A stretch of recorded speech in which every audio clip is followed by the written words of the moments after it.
Hi everyone, this is Teacher Claire from Ecom Channel. I am happy to welcome you all to a new video lesson for Practical Research 1. And today's lesson is about how to effectively write Chapter 1's introduction.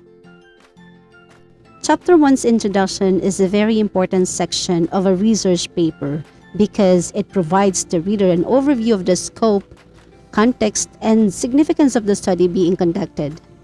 In this part of the paper, the researcher discusses the research problem and the research questions to be addressed. To make it simpler, the introduction answers the question why you choose that topic for research, why it is important, and why you adopted a particular method or approach. The hardest part of writing is always the beginning. So to help you start your introduction section, I'll provide you 5 tips to follow. Now look at this simple research title. I'll be using that as basis in explaining and giving examples to the 5 tips. So let's get the ball rolling. Tip number 1.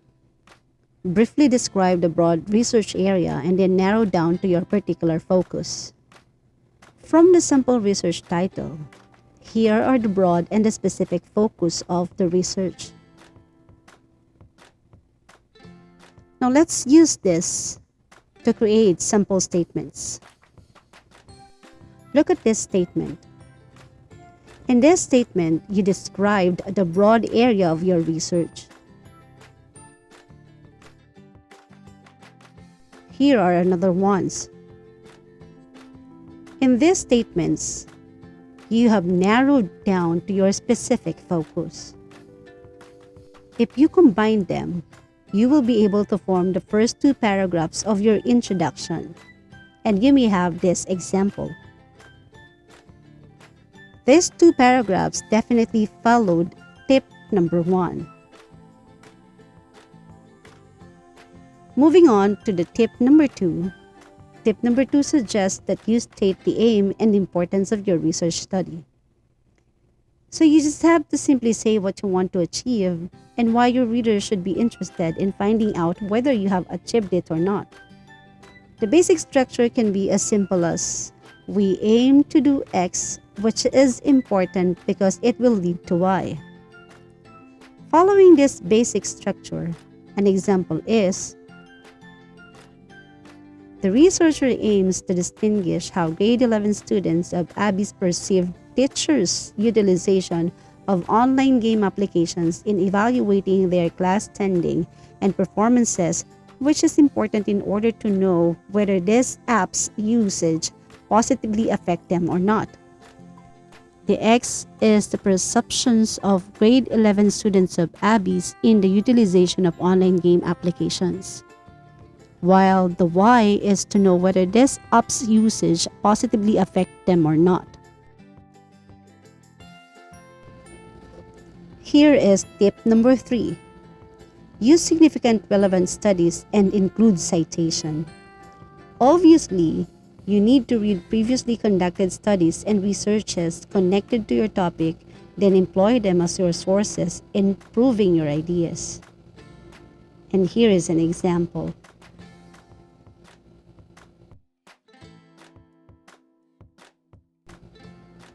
According to Papadakis 2018 is the cited source of the data.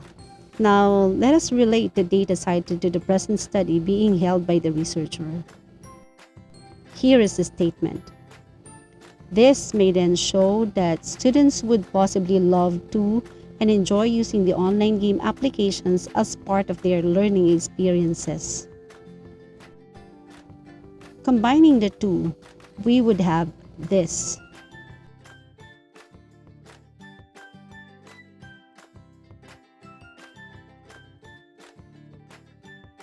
Let's have tip number 4.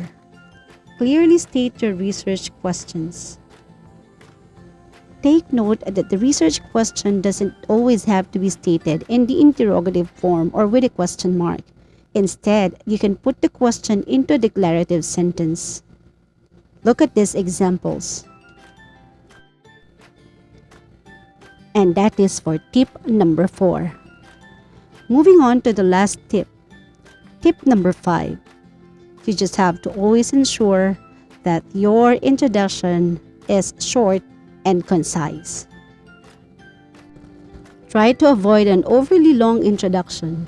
A good target is 500 to 1,500 words.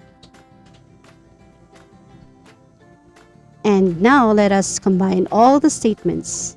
And here is the research introduction sample.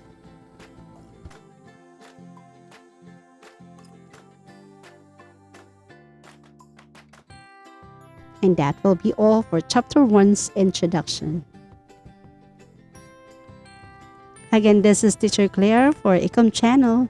Have a great day and always wear a happy heart.